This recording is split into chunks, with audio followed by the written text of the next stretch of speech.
Aquarians, let's see कि आज एकादशी और 10 जुलाई 2026 का divine message, goddess guidance, universal message क्या है। एकादशी काफ़ी लोग आज करेंगे, काफ़ी लोग कल भी करेंगे। दोनों ही दिन हम आपको विश कर देंगे। लेट्स सी कि 10 जुलाई 2026 का divine message, goddess guidance, universal message क्या है। अभी एट प्रेजेंट आपको क्या सुनने की ज़रूरत है, लाइफ की जिस भी सिचुएशन में आप हैं वहाँ क्या करना ठीक रहेगा, और अगर आज कोई सिचुएशन घटती है तो उसमें किस तरह से आपको डील करना चाहिए। डेली की तरह देखते हैं कि ओवरऑल एनर्जी क्या है आज के दिन की, उसके बाद हम देखेंगे कि गाइडेंस क्या है। Please universe, please divine power, please spirit guides, please give me the great message which I never higher truth. Thank you. Thank you so much. Overall energy, 10th of July 2026 for Sun, Moon, Venus, Rising, Aquarius. Overall energy, 10th of July 2026 for Sun, Moon, Venus, Rising, Aquarius. Overall energy, 10th of July 2026, Sun, Moon, Venus, Rising, Aquarius. We have Aquarius. Okay, so Aquarius के लिए Aquarius की energy और एक angel number 1111, 56 is 11 and 11। और जैसा कि मैंने कहा आज एकादशी भी है, बहुत सुंदर दिन। अभी तक मेरी प्लानिंग ऐसे खास स्ट्रॉन्ग नहीं थी, लेकिन मैं एक शॉर्ट भी बनाऊंगी आप लोगों के लिए एकादशी पे क्या होने वाला है, ठीक है। क्योंकि ये साइन है कि 11 नंबर सिग्निफिकेंट है आपके लिए। तो 11th ऑफ जुलाई सिग्निफिकेंट हो सकती है, एकादशी सिग्निफिकेंट हो सकती है, क्योंकि और 11-11 आपको दिख रहा है तो 100% आप वो शॉर्ट देखिएगा। शॉर्ट में ही बनाऊंगी क्योंकि इतना टाइम नहीं है कि बहुत बड़ी रीडिंग कर दूँ।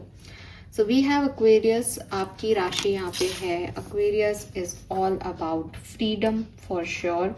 तो काफ़ी स्वतंत्र विचारों के अपने हिसाब से काम करते हुए मुझे आज आप लग रहे हो।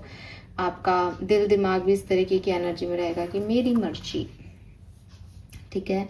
अपनी फिलॉसफी पे काम करना, अपने ट्रेडिशंस को फॉलो करना, अपने हिसाब से अपने रूल्स को फॉलो करना, अपना ध्यान रखना, अपनी रेपुटेशन का ध्यान रखना, ये सब आपके दिमाग में रहेगा, ठीक है। एंड जब एक्वेरियस की फ्रीडम आती है तो वो ये नहीं कह रहा कि आप सही कर रहे हो, वो ये कह रहा है कि आप वो कर रहे हो जो आपको सही लग रहा है। तो इस बात को भी, ये अलग अलग बातें हैं। एक है कि मैं सही काम कर रहा हूँ, सही कर्म कर रहा हूँ। एक ये है कि मुझे, मेरे लिए जो सही लगता है, जो मुझे खुशी देता है, वो कर रहा हूँ।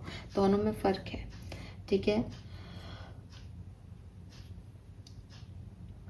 बट यहाँ पे कोलैबोरेशन है, तो आप देख रहे हो, आप लोगों की नीड पूरी कर रहे हो, लोग आपकी नीड पूरी कर रहे हैं, कनेक्शंस बन रहे हैं, फ्रेंडशिप्स बन रही है, पर्सनल प्रोफेशनल पार्टनरशिप्स होती है, हो रही होंगी, रोमांटिक स्पार्क क्रिएट हो रहे हैं। ऑलरेडी किसी कनेक्शन में हो तो वहाँ पे अगेन फिर से स्पार्किंग हो रही है, फिर से कुछ महसूस हो रहा है किसी के लिए। स्पिरिचुअल प्रैक्टिस के लिए भी बहुत अच्छा दिन है फॉर श्योर। और जैसे कि मैंने कहा एकादशी है, ज़रूर जो है वो नारायण को, गोविंद को आप याद करें। बहुत सुंदर दिन होता है एकादशी का, बहुत सारी ब्लेसिंग्स का दिन होता है। It's not because of mythological, but literally एक ऐसा दिन, क्योंकि न्यू मून आने वाला है, तो चेंज यहाँ से एनर्जी में होने लगता है। जिन लोगों को न्यू मून आने से पहले अफेक्ट करने लगता है वो एकादशी है। और 11 नंबर हमेशा से आपका और डिवाइन का इंटरवेंशन शो करता है। मैं कई बार चैनल पे बोल चुकी हूँ, तो सिग्निफिकेंट एनर्जीज मुझे फील होती हैं, तो मैं आपसे शेयर कर रही हूँ। देन आपको ये भी कहा जा रहा है कि आज के दिन आप जितना ऑथेंटिक रहोगे, जितना ये मैं हूँ, उस वाले जोन में रहोगे, आपके लिए उतना अच्छा।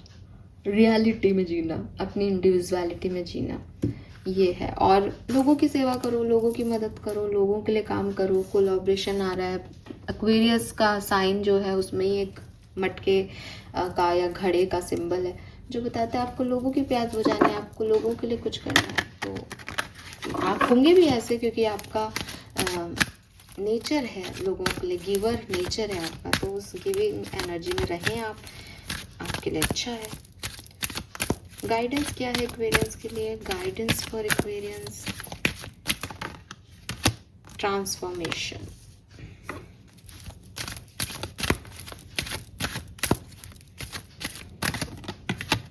Cycle and rhythm. Oh my God, this is huge. कुछ बड़ा, कुछ significant Aquarius for sure. And अरे यार, बॉटम देखो, क्या बोलूं मैं, छोटा मोटा बात नहीं है। सारे कार्ड एक ही डायरेक्शन में इशारा कर रहे हैं। मतलब हो सकता है कि क्वांटिटी या जो लंबाई या लेंथ है वीडियो की वो शॉर्ट हो, बिकॉज सब कुछ एक ही बात है, लेकिन जो बात है वो बहुत सिग्निफिकेंट है, वो आपको बहुत समझनी चाहिए। और मेरे ख्याल से आपको समझ आता है, बट वही चीज़ है, आप भूल जाते हो, तो मैं आपको याद दिलाने के लिए बैठी हूँ। We have Kali, ending and beginning, we have transformation, we have cycle and rhythm, and we have high priestess। ये ना एकदम ऐसे लाइन्स है। गाइडेंस आपके लिए, गाइडेंस क्या है?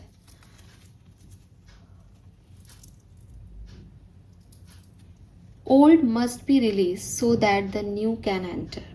काली, आप में से काफ़ी लोग माँ काली के जो है वो उपासक हो सकते हैं, काली को मान सकते हैं, काली में बिलीव हो आपका, पॉसिबिलिटीज़ हैं। माँ काली को ना, मतलब मैं भी लिटरली कभी अपने स्टेटस पे, जब से मैं कोलकाता से आई हूँ तब से मुझे एक्चुअली मैं कोई भक्त नहीं हूँ, मैं सिंपली बोलती हूँ, आई एम नॉट ए भक्त मैं किसी की भी नहीं हूँ, ठीक है। अगर आप ऐसे देखोगे मुझे तो आप कहोगे कि अरे मैम आप नास्तिक हो गया। मैं कई बार चैनल पे भी बोलती हूँ, मैं सबको मानती हूँ, ऐसा नहीं है कि मैं किसी एक पर्टिकुलर जो है उनकी हिंदू धर्म की या किसी धर्म की उपासक हूँ, ऐसा नहीं है मेरे साथ। मैं सबको बराबर की तवज्जो देती हूँ, मेरे ख्याल से सब एक ही हैं। और ऐसे मैं माँ लक्ष्मी को मानती हूँ, सबको पता है। लेकिन जब से मैं कोलकाता से आई हूँ तो मेरे को ना वो दक्षिणेश्वर काली का जो मूर्ति है, उसकी जो स्माइल है बेसिकली माँ की, और वो जिस तरीके से श्रृंगार करती हैं, साड़ी पहनती हैं, और वो मुझे बहुत ऐसा लगता है कि मैं ना, मतलब मुझे बहुत प्यारी लगती हैं वो पिक्चर्स। तो मैं जब से आई हूँ मैं शेयर करती रहती हूँ माँ की पिक्चर्स, और मुझे बहुत अच्छा लगता है। कोई ऐसा नहीं है कि भक्त होना है या कोई मैं उनके लिए कुछ एक्स्ट्रा एफर्ट डाल रही हूँ, ऐसा कुछ भी नहीं है, लेकिन मुझे वो बहुत प्यारी लगती है तो मैं उसको शेयर करती हूँ। तो मेरे नोन लोगों में ही काफ़ी लोगों को, मतलब वो मुझसे कहते नहीं है, but as you know observation बहुत स्ट्रांग है, एनर्जी रीड करती हूँ। उनमें से काफ़ी लोग जो हैं वो ये मानते हैं दैट काली माँ को स्टेटस में भी लगा रही हूँ तो मैं कुछ तंत्र मंत्र कुछ साध रखा है मैंने। जैसे कई बुद्धुओं का, कई बेवकूफ़ों का दिमाग ये कहता है। कुछ लोगों का ये मानना है कि मेरे पे मेहरबानी है, मैं उनकी डिवोटी हूँ तो वो मेरी बात मानती है, तो इट्स लाइक कि आप काली माँ से बोल देना, आप काली माँ से बोल देना। इट्स लाइक मैंने कहा कि यार मेरा कोई ऐसा, मैं भक्त नहीं हूँ, मैं नहीं बोल सकती, मेरी नहीं सुनती हैं वो ऐसे, और मेरे को ऐसा कुछ भी नहीं है। बट हाँ, कुछ कनेक्शंस फील हुए कभी तो हुए, और मैंने उन लोगों को ऐसे कोई शेयर वेयर नहीं किया, मैंने अभी भी नहीं किया ये चीज़ें तो। लेकिन लोग ना आपको जज कर लेते हैं बाहरी तौर पे। अब उनको लगता है कि अरे इसकी ये बात सही हो गई, इसने ऐसे किया, और ये तो काली माँ की फ़ोटो लगा रही है, अरे इनका कुछ, ऐसा कुछ नहीं होता है। काली इज़ मतलब बहुत ही ग्रेसफुल गॉडेस है, और मैं उस हर व्यक्ति को हमेशा वैल्यू करूँगी जिसने कभी भी माँ काली का दर्शन किया।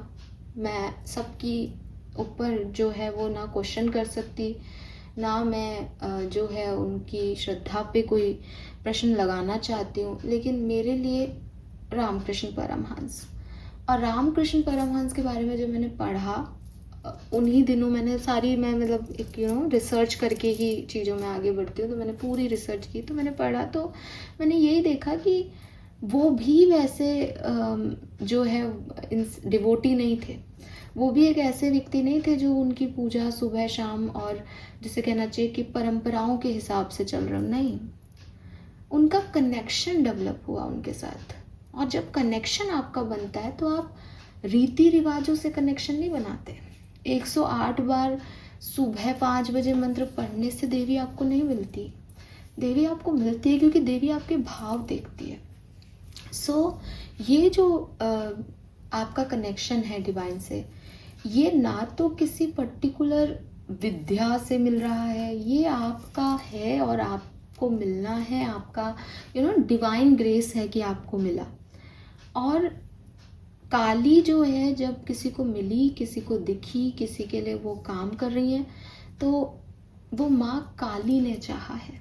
उस बंदे की या बंदी की तो इतनी, मैं कहूँ ना, औकात ही नहीं है कि वो किसी को, माँ को साध सके या माँ को बुला ले अपनी तरफ। वो जिसने अपने पैर में शिव को रख रखा है माइथोलॉजी के हिसाब से, अगर ये सब रियल है, तो वो तो आप देखिए वो आपके बस में कहाँ आएंगी, पॉसिबल ही नहीं है ना। आप कैसे सोच सकते हैं। He is a Devi of destruction.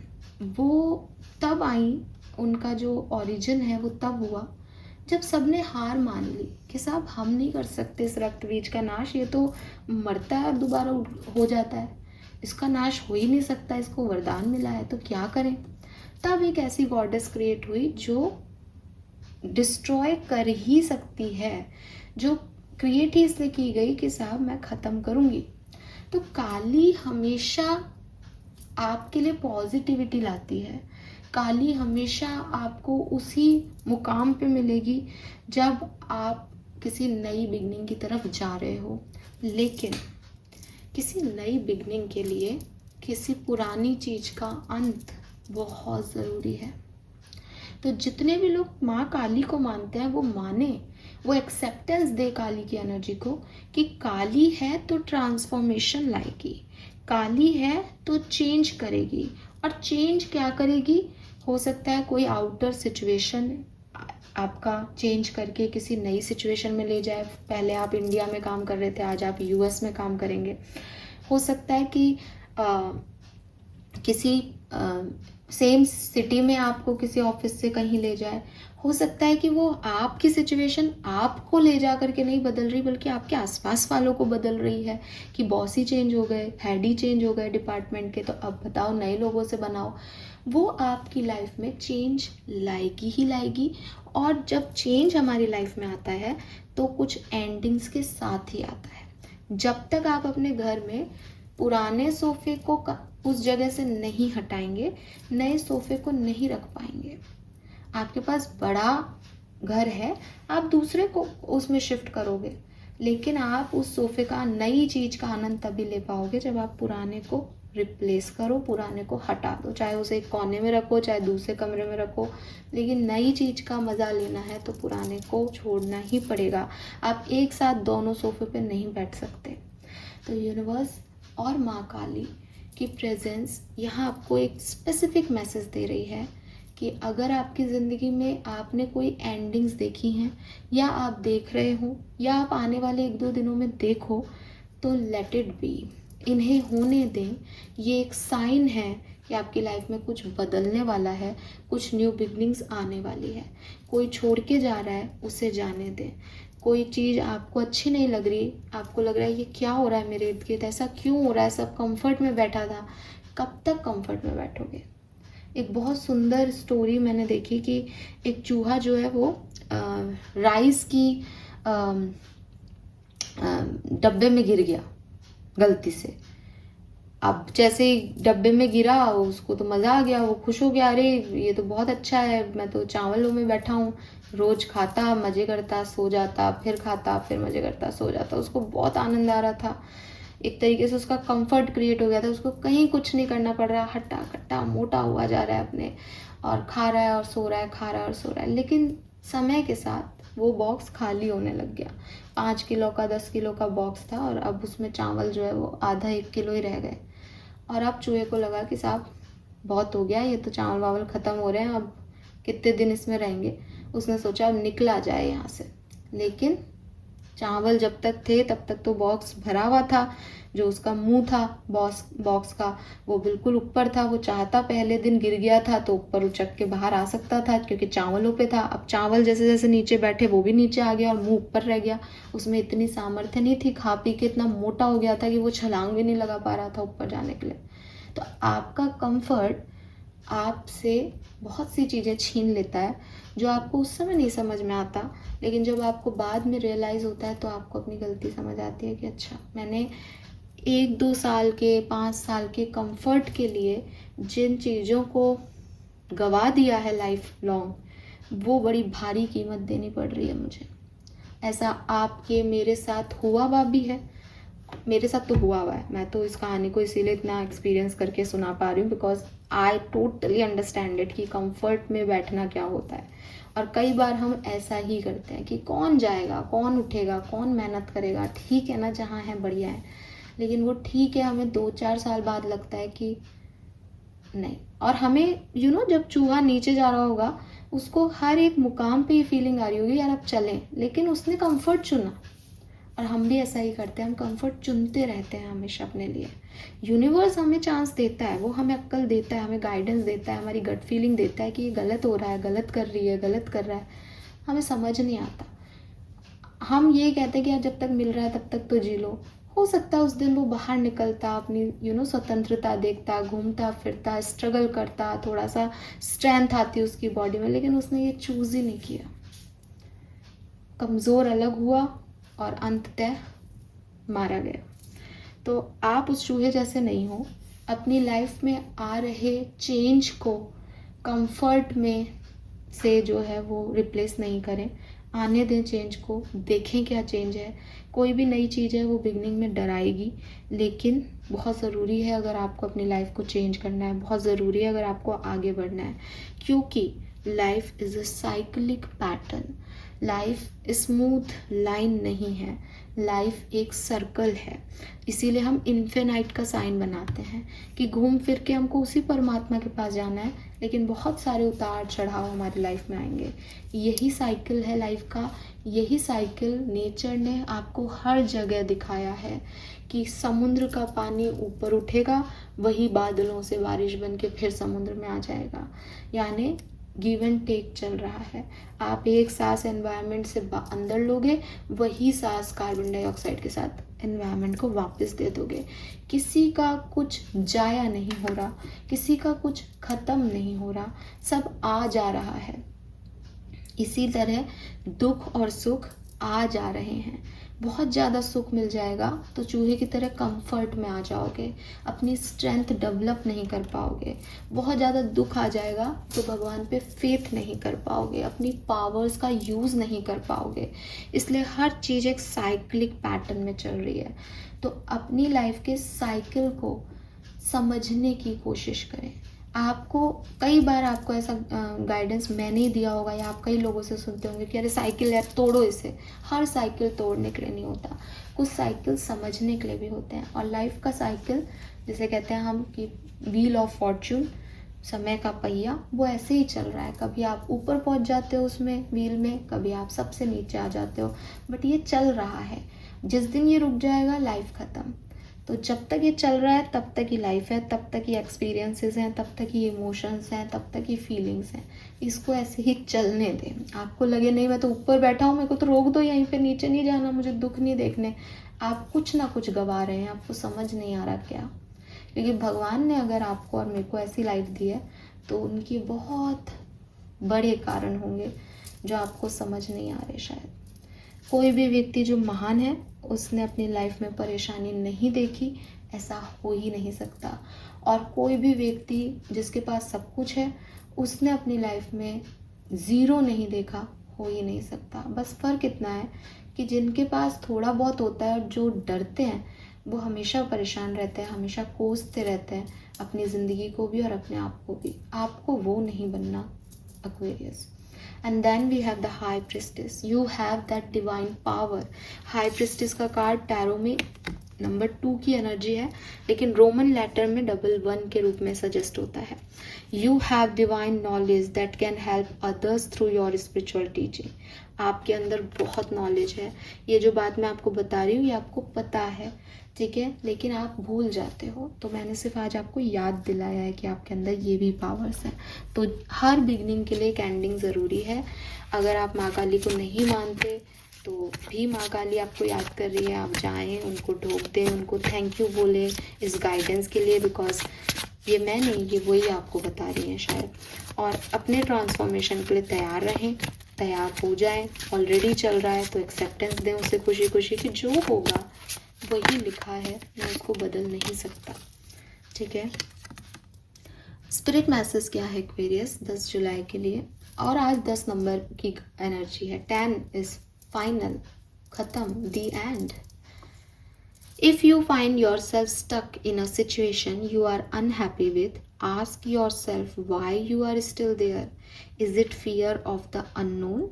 Leaving toxic situation or people can be the best thing you could do for your soul and your spirit. So again, be fearless. Ending and beginning. Kali हमेशा आपके fears को, आपके डरों को ख़त्म करती है। मतलब मुझे लगता है आप बहुत डर रहे हो किसी चीज़ से, किसी चीज़ के आउटकम से, किसी सिचुएशन से। ये सिचुएशन, ये फीलिंग आपके अंदर क्यों है, इसको अक्नॉलेज करो और इसको बाहर निकालो। आप अननोन से डर रहे हो, और अननोन से डरने की ज़रूरत नहीं होती, अननोन को देखने की जिज्ञासा लानी पड़ेगी। देखा जाएगा जो होगा, ऐसा आप बोलना शुरू करें, बजाय इसके कि ओ गॉड क्या होगा। ये आपकी प्रॉब्लम है ही नहीं। जिस चीज़ का होना नहीं होना तय ही नहीं है, उसके लिए क्या डर। तो मैं आपका डर समझती हूँ, लेकिन आपको यूनिवर्स यही कह रहे हैं कि बी फियरलेस, क्योंकि माँ काली आपके साथ हैं। और जो भी टॉक्सिक पैटर्न्स हैं, जो आपको खुशी नहीं दे रही सिचुएशन, लोग, उसमें फालतू में मत उलझे रहो एक्वेरियस, सिर्फ इसलिए कि अगर यहाँ से निकला तो जाऊँगा कहाँ। कहीं भी जाओगे, जहाँ वो लेके जाए वहाँ जाओ, खुशी खुशी जाओ, एडवेंचरस लाइफ को जियो, कि पता नहीं कल क्या होगा, बट ठीक है, जो होगा मंजूर खुदा होगा, लेकिन डरो मत, okay. Colour of the day में मैं कहूँगी, मैं 2 कलर बताऊँगी, या तो पिंक या पर्पल, ठीक है। हाँ, पिंक और पर्पल। मे बी आप ब्लैक कलर के फ़ैन हो, लेकिन आपको ब्लैक अवॉइड करना चाहिए, बिकॉज ब्लैक एक डार्क कलर है, वो एब्जॉर्ब नहीं करता एनर्जीज को, और उसकी वजह से वो रिफ्लेक्ट नहीं हो रही हैं। तो हो सकता है आप स्टक इसलिए फील कर रहे हो कि आप बहुत डार्क कलर्स पहन रहे हो। तो लाइट पिंक, बेबी पिंक, हालांकि मेरे पास पिंक का अभी भी जब मैं बोल रही हूँ तो डार्क कलर आ रहा है, लेकिन आप लाइट कलर या पिंक और पर्पल के शेड्स पहने, ठीक है। आई डोंट नो क्यों डार्क ही आ रहा है वो। 11, 2, 5, 6, 56, 24, 47, 47 इज ऑल्सो 11, 11, 11 बहुत दिखेगा आज के दिन, बहुत दिखेगा। ये नंबर सिग्निफिकेंट है। 6 नंबर भी है किसी के लिए। ऑल राइट, थैंक यू मुझे सुनने के लिए। Bye bye.